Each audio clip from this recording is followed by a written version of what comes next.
Na, Bürschlein, willst du doch noch, dass Sie schon gewöhnen müssen als Soldat? Unser Manfred hat auch immer so geschrien. Also, Stülpenlager. Der Speidel hat mich doch nicht hierher gelockt, wie schreiende Säuglinge beruhigen, oder? Nein, Herr Fall. Im äußersten Notfall muss man Hitler eben zwingen einzulenken, wenn er es nicht von selbst tut. Was soll das heißen, zwingen? Ihn verhaften. Vor ein ordentliches Gericht stellen, ihn für die Verbrechen aburteilen, die er im Namen des deutschen Volkes begangen hat. Was habe ich mit meiner Spiegel gemacht? Glauben Sie wirklich, Sie finden auch nur einen führenden General, der dazu bereit ist? Im Reich hat sich ein Kreis hervorragender Männer gebildet, die zur Verfügung stehen. Es hat auch in der Vergangenheit schon Planungen für eine Vergangenheit. Einige waren sogar bereit, ihr Leben dafür einzusetzen, um Deutschland von Hitler zu befreien. Ihr Leben einzusetzen? Sie meinen, yep, we're recording. Nicht, wenn es sich vermeiden lässt. And today's date Die Einzelheiten is... kennen natürlich nur Berlin.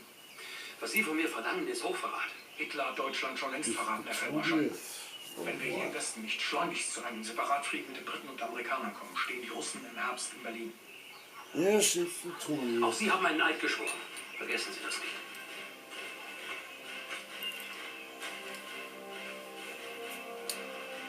Oh my goodness. Jetzt rennt er zum Führer. Okay.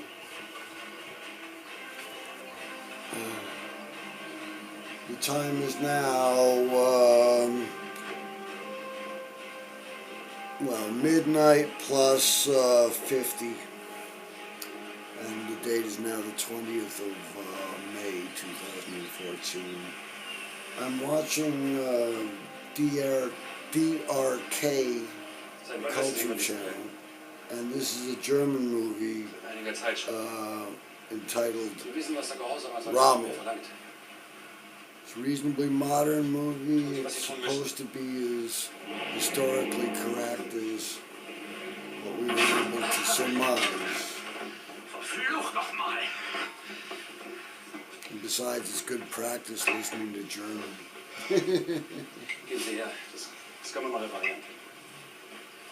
Gee, I wish I'd learned more French. I wish I knew as much French as I do German. There's a fly.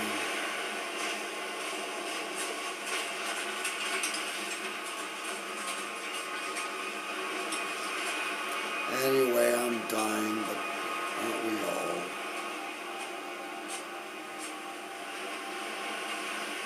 No, I recently turned 60, and that was a blessing. I did that on the 7th of April. I have yet to invite family and friends to a luau. I did 10 years ago when I turned 50.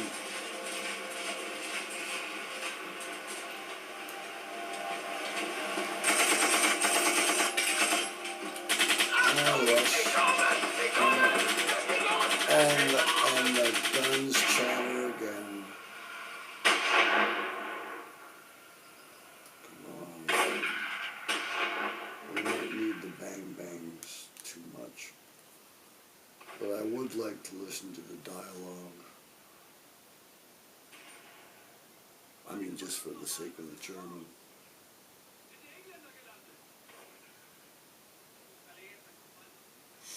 Yeah. Yeah, I once also put one up where I'm watching a Star Wars episode. No, not a Star Wars episode. A fucking a Star Trek episode. Yeah, right. You know, and was commenting it whilst one could hear in the background the dialogue from that particular episode, which was, I thought, a good one because it had Mark Twain in it. You know. Nowadays, if you ask any kid on the street that at least any of the streets that I live on, if they know who Mark Twain is, was, or whatever, they'll look at you with a blank stare. So it goes nowadays. Okay, you can run into some smart ones, and well, they'll tell you who Hosianus was. Hans Christian. Okay. Yeah, I was watching this stuff about Niels Bohr here the other day. Not Borg, Niels Bohr. Niels Borg. Niels Bohr. You know, and his family, and it was on also the Culture Channel here in Denmark. Oh yeah, and I got a bill from Denmark's radio about, you know, I've never paid a license in my life, I don't think. Maybe they'll give me amnesty, I don't know. Or else they'll present me with a bill so large, you know, I'll be destitute in my dotage, forced to beg on street corners. Oh fuck. Oh, you see them everywhere. Oh my goodness. No, fact is, you know, I've lived on what you might call the street, in any city, in any, you know, large metropolitan area. I've been able to get on my own and make it somehow, you know. I mean, charisma, personality, breaking into song, I don't know what, but the thing is, you know, in my younger days, I suppose I was spoiled like that. Now, it ain't like that anymore, of course, and sure enough, I couldn't fucking do it, and even if I tried, I got this thing in my brain, you know. They tell me it's on account of my smoking and drinking, and, you know, call it whatever they want. And all this talk about the cell phones, too, that's going to be fun. Oh, man, but I probably won't be around to see it. Yeah. Anyway, history, it's a wonderful thing, and I was turned on the TV set here, and here is a German movie about Rommel, and it was from, and it is from, let's check out the texties. What does it say? It's from 2012. German authentic war drama from 2012, starring Ulrich. I can't see what it says. Tucker in the role of Erwin Rommel. Anyway, it's not because it's that enthralling. We know the story, but it's very well. You know, I love the uniforms. Hugo Boss.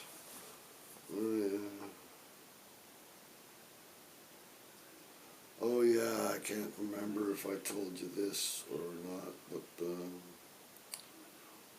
you know, I mean to say, had a couple of coins to spare, and I bought all kinds of crap on the net, like a Jedi suit right out of Star Wars. Yeah, I think it'll go with the hair and the beard, and you know, the whole hood thing going right down to the floor. I got the boots all together. I was shopping around for brown ones. A bit on the deer side, and besides, I got some black ones I could grease up. They're antiques from fucking Argentina. Gaucho goddamn boots, man. Jesus. Real clompers. Maybe I'll sell them on eBay when I'm done. Fuck me. Oh yeah, I'm discovering the whole eBay shit too. Starting to trust the number on my card, my ID thing, you know, my address. Buy shit on the net. Fuck off. My number. Oh yeah, right. I ordered a book on Amazon for the first time in my life, and it came today, but the thing is I'd already left for work, Now I'm hoping for it to come tomorrow. I'll give him a buzz in the morning. You know, and oh yeah, right. It's Colin Wilson. I mean, nobody reads anymore, but for those of you that still do, look him up, or if you don't, look him up. But he wrote a whole bunch of shit, you know, in my times, like, you know, back before the internet and people had to read books. Now the kids are all on Ritalin, they couldn't fucking wrap their heads around a book if they tried.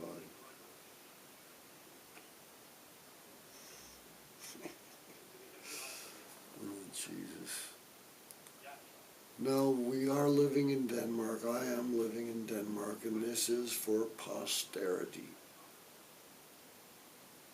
And posterity can kiss my posterior.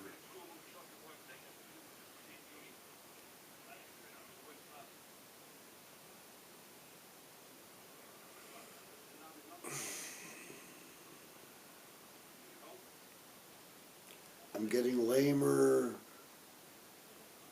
and I'm presumably dying of lifestyle ailments. And, well, you be the judge. Personally, I don't think I've been that much of a stewed prune.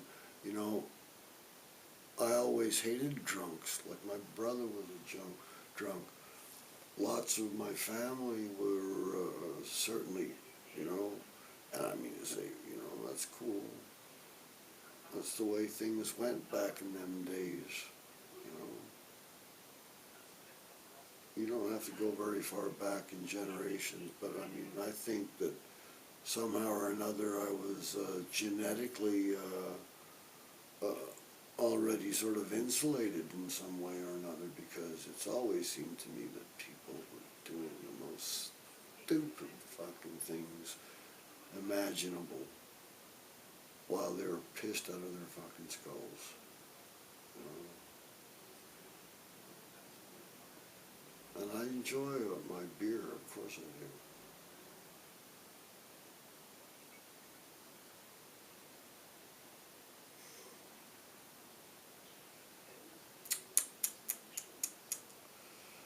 Oh well, so it goes. Anyway, I'm from here. You know, I mean to say, if I, for example, had been like a Turkish boy born here in Denmark, from, you know, a hard-working Turkish family, and they sometimes went back to visit grandma or something if she hadn't already moved up here, or, you know, whatever, but, you know, and have fond memories of a place back in the old country, you know.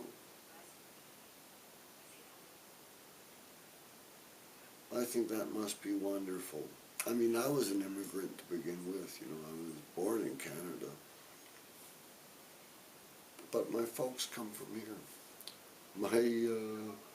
The whole damn tribe and traceable shit from this particular geographical space. Like, you know, I mean, you don't have to go back many generations when people didn't travel very far, you know.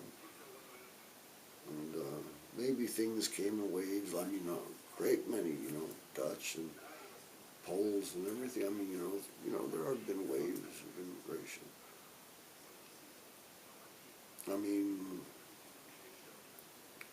my genes fade somewhere into the past because my mother's maiden name was Eriksson.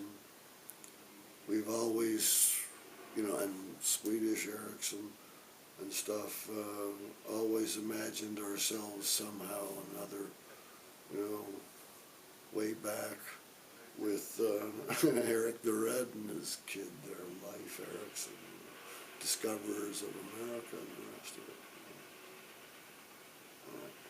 But no, basically solid Danish stock comes from right here, you know. And And you know, you could say that the Zulus, they come from a particular place in Africa. And you could say that, you know, the Kenyans and the whole thing, you know. And I've got a lot of friends from Kenya and from, you know, many places in Africa, and remember that, you know. Well, all over the world, really. Russians. My favorite Russians is Nicola.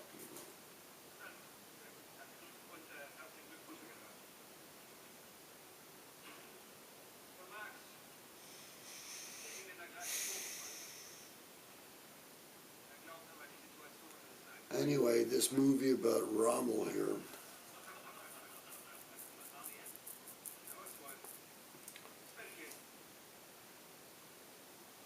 I mean, it's still under the broad banner. What the fuck was going through his mind at the time?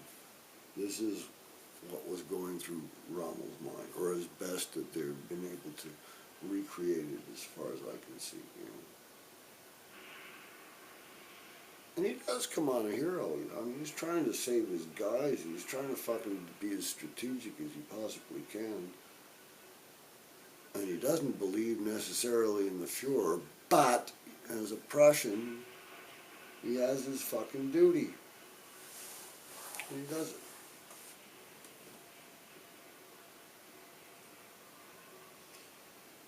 Weird fucking war. Yeah, once again, I mean to say, it has to be fucking said, and it cannot be repeated enough. But we have been, I mean, certainly people of my generation, you know, told the story again and again and again about the World War II thing. And I certainly believe World War II fucking took place, because I got fucking relatives that watched the whole damn thing come down. My daddy watched the mosquitoes flying over Copenhagen when he was a boy, like, you know, and watched them bomb out the fucking shell building in the French school and the whole shit, and he stood there with his mouth open, probably looking something like this, you know. Well, he's still alive, 85. And he's got his memories, you know, pop over every so often I can, you know. Cut his grass if I can. Lives just down the road, just a spit, you know. Shit, what a goddamn show it all was. What a fucking show it all was.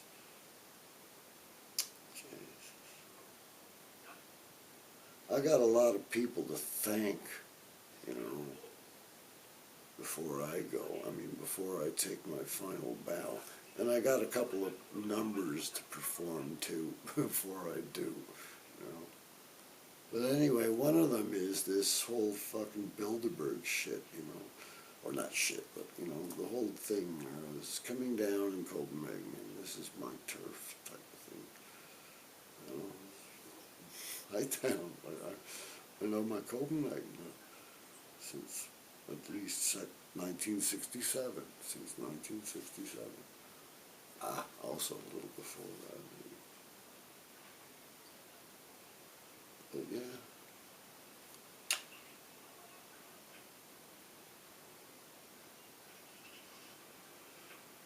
I guess this is from where my world goes, you know.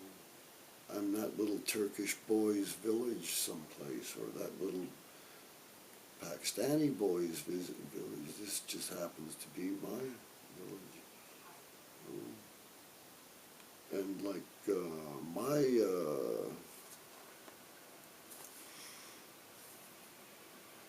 uncles, brothers, sisters, great-granddaddies, and all the rest of it, you know, they had the outgoing urge, and hey, let's go out and see the world. So, you know, I don't blame people for traveling the world and trying to look for a better place to live, you know.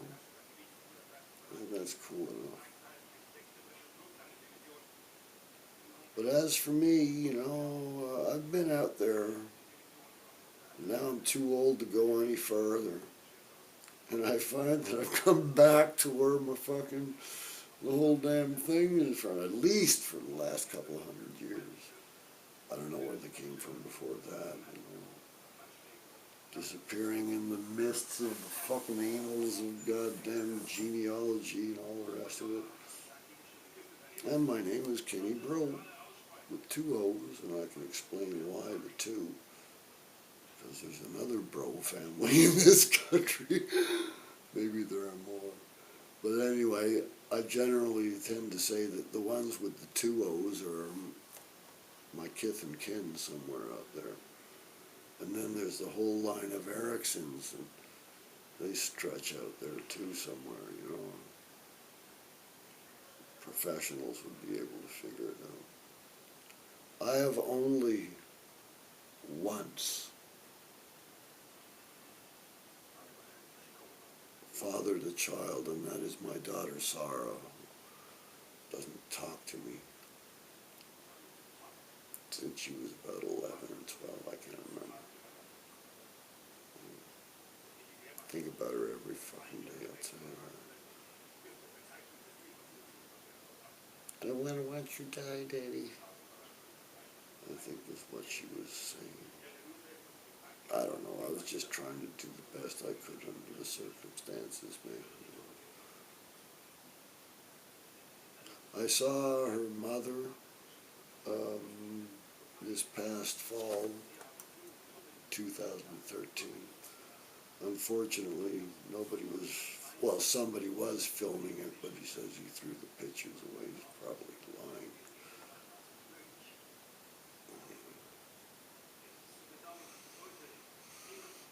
Good old.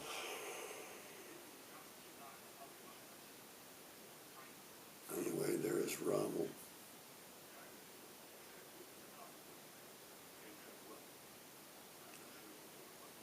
Well, I think I'm going to leave you for now on the whole Bilderberg thing that's coming off in Copenhagen.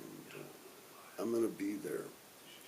Now, in my narrative, you know, I've taken these, I put them on the fucking tube, but I took them off again.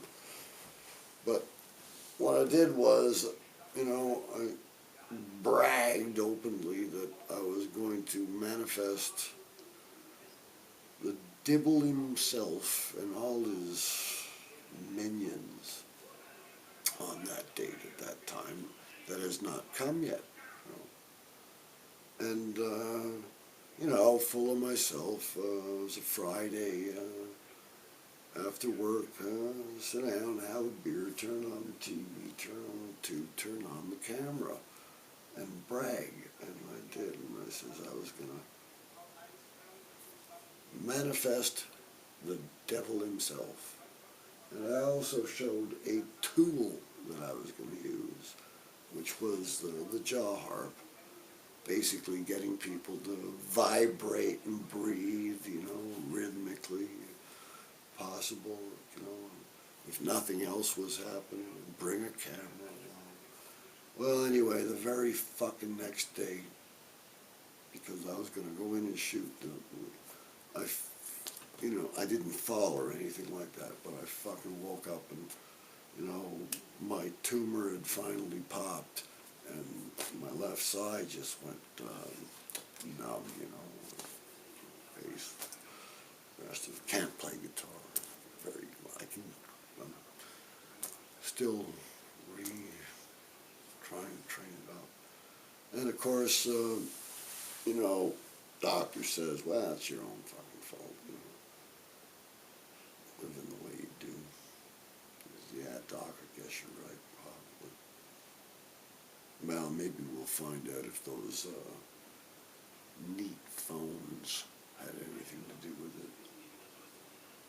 I got an old Nokia Radiation Master.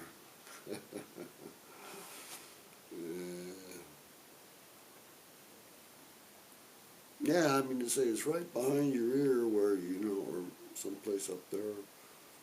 But then I got that alien abduction story that fits with that too, so you'll get that one later.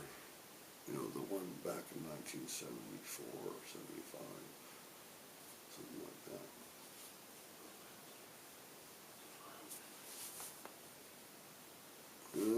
That was before I met Helen.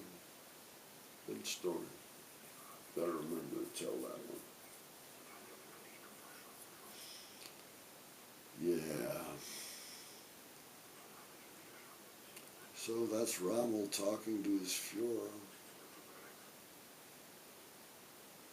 Are you ready for a fanatical resistance? It is you that is now defending the realm. Roger always used to talk about Stalingrad. I don't know, but he was a real Hitler buff somehow. We even went down to Brownell, I mean, looking for the Nazi gold. Roger Dennis Kettle, yes, you two are one of the ones that I'd like to thank. You're dead, of course, but fun guy.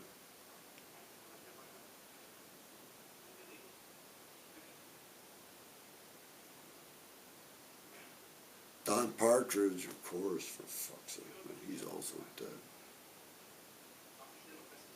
Another fun guy.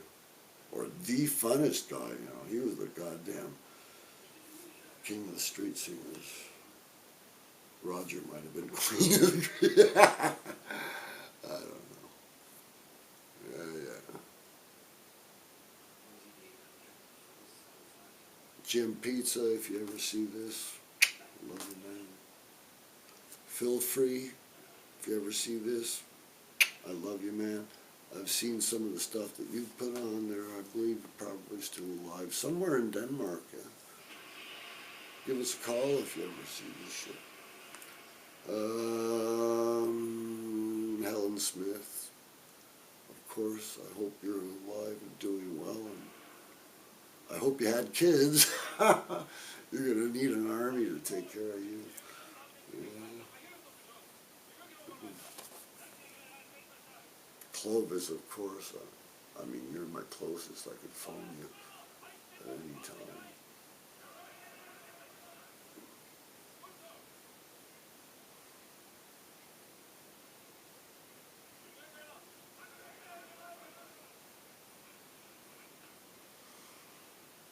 Oh, well, tomorrow's another working day. And, you know, I like taking care of Peter. I'm glad that I'm doing humanitarian work, you know. I mean, I take great stock in that myself, you know. I don't know if pride stands for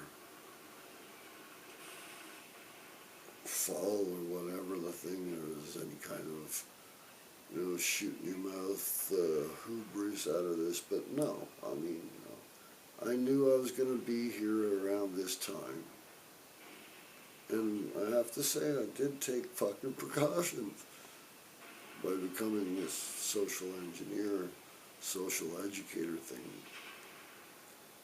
and becoming an expert in idiots.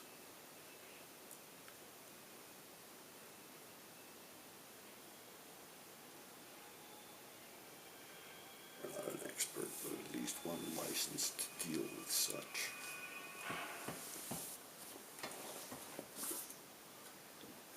Anyway, I'm gonna terminate this little intrusion now, and I have to believe that, you know, that anyone that's listening to this really had a hell of a lot of patience.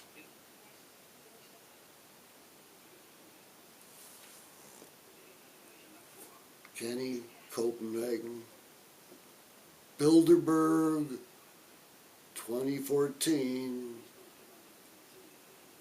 the Marriott Hotel on the 29th of May, between the hours of 12 o'clock noon to, let's say, 6 o'clock in the afternoon, 6 o'clock in the early evening. Yeah, those 6 hours. I will be there and around and talking to people, you know. So, see this? Stroll on over and say hello. All right. Good for now. How do I turn this off?